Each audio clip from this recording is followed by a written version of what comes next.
ఆంధ్రప్రదేశ్లో ఒక demo constituency first time ఆంధ్రప్రదేశ్లో డెమో కాన్స్టిట్యున్సీ ఏంటంటే పిఠాపురం విత్ మోడీ గారి సపోర్ట్తో ఫస్ట్ టైం డెవలప్ చేయలేకపోతున్నారు. 1,00,000 ఓట్ల మెజార్టీ. పులివెందులో జగన్మోహన్ రెడ్డి ఎలాగో, కుప్పంలో చంద్రబాబు నాయుడు ఎలాగో, పిఠాపురంలో పవన్ కళ్యాణ్. ఎన్ని వ్యక్తులు పడినా, వైఎస్ఆర్లు ఎన్ని డ్యాన్సులు కట్టినా ఇక్కడ పవన్ కళ్యాణ్ గారు 1,00,000 ఓట్ల మెజార్టీతో గెలుస్తారు. ముద్రగడ పద్మనాభం గారు, వంగా గీత గారు 40 సంవత్సరాల పాటు చూస్తానన్నాం. ముద్రగడ పద్మనాభం గారు ఆ ఉద్యమం లేని పని జనరేషన్ మారిపోయింది. థర్డ్ జనరేషన్లో ఉన్నాం ప్రజెంట్.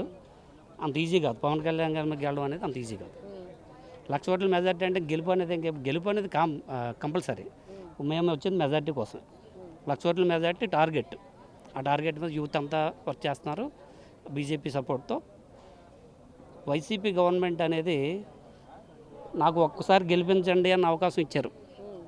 ఈ కోస్తా ఆంధ్ర అంతా కూడా పోలవరం ప్రాజెక్ట్ మీద డిపెండ్ అయ్యి ఓట్లేశారు. మొత్తం 4 జిల్లాలు కూడా 4 జిల్లాలు కూడా మీకు పోలవరం ప్రాజెక్ట్ మీద డిపెండ్ అయ్యి ఓట్లేశారు. చంద్రబాబు నాయుడు గారు పూర్తి చేయలేకపోయారు. జగన్మోహన్ రెడ్డి రాజశేఖర రెడ్డి కొడుకు కాబట్టి పూర్తి చేస్తాడని కొంచెం కాన్ఫిడెన్స్తో వేశారు. ఆ ఒక్కసారి ఛాన్స్ అనేది అయిపోయింది. ఇక మళ్ళీ ఛాన్స్ ఇచ్చలేదు. ఎందుకంటే హెరాస్మెంట్ ఎక్కువైపోయింది. పోలీసులు వాడుకోవట్లేదు. అన్ని డిపార్ట్మెంట్లు నాశనం అయిపోయినాయి. త్రూఅవుట్ వైజాగ్ లాంటి సిటీనే మొత్తం డ్రగ్స్ క్యాపిటల్గా చేసి పాడేశారు. I'm from Vizag actually. Pavan సార్ని కలడానికి వచ్చాను. ప్రెసిడెంట్ 3 months ఇక్కడే ఉంటాము, ఇక్కడే వర్క్ చేయబోతున్నాము. గెలిపించిన తర్వాత మళ్ళీ వైజాగ్ వెళ్ళేది. Campaign own campaign. మాలాంటి కార్యకర్తలు చాలామంది వచ్చి ఉన్నారు. ఇక్కడికి వైజాగ్ నుంచి వచ్చి ఉన్నాము. ఓన్గా చేయడానికి వచ్చాం. గెలుపు ఖాయమని చెప్తున్నారు. గెలుపు ఖాయం. ఎస్. అంటే ఆయన కూడా చూడాలని ఒకసారి ఉంది. పోయినసారి అంటే వేరు, 2019 వేరు, 2024 డిఫరెంట్, చాలా డిఫరెంట్గా ఉంటుంది. త్రూఅవుట్ వైజాగ్ నుంచి మీకు ఎక్కడి వరకు కూడా ఏ ఒక్క సీటు కూడా గెలిచే అవకాశం లేదు వైఎస్ఆర్కి. ఏ ఒక్క ఎమ్మెల్యే కూడా గెలిచే అవకాశం లేదు ప్రజెంట్. కూటమి ఒక ట్రెండ్ క్రియేట్ అయిపోయింది. కూటమికి ఒక ఎస్ కంపల్సరీ 106 సీట్లతో మీకు కంపల్సరీ 106 సీట్లతో మీ survey. I'm from survey team, not a కార్యకర్త. Survey team, own survey. నాకు ఒక ఏజెన్సీ ఉంది. ఆ పిఠాపురంలో కూడా మేము సర్వేలు చేస్తాం. 2-3 months నుంచి సర్వే చేస్తున్నాం.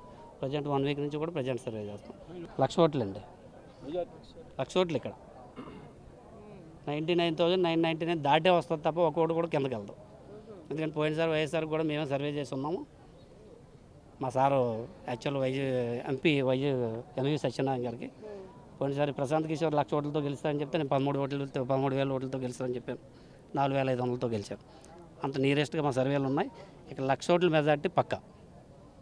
శ్రీకాకుళం నుంచి ఇక్కడి వరకు కూడా అప్ టు తుని ఏ ఒక్క సీటు కూడా వైఎస్ఆర్ గెలిచే అవకాశం లేదు. ఈవెన్ ఒక అనకాపల్లి కాన్స్టిట్యున్సీలో ఒక సీటు గెలిచే అవకాశం ఉంది మాడుగుల. అది కూడా ఎంపీ సీట్ ఇచ్చి ఆయన సీటు మార్చడం వల్ల ఆ సీటు కూడా చేతిలో కోల్పోతున్నారు.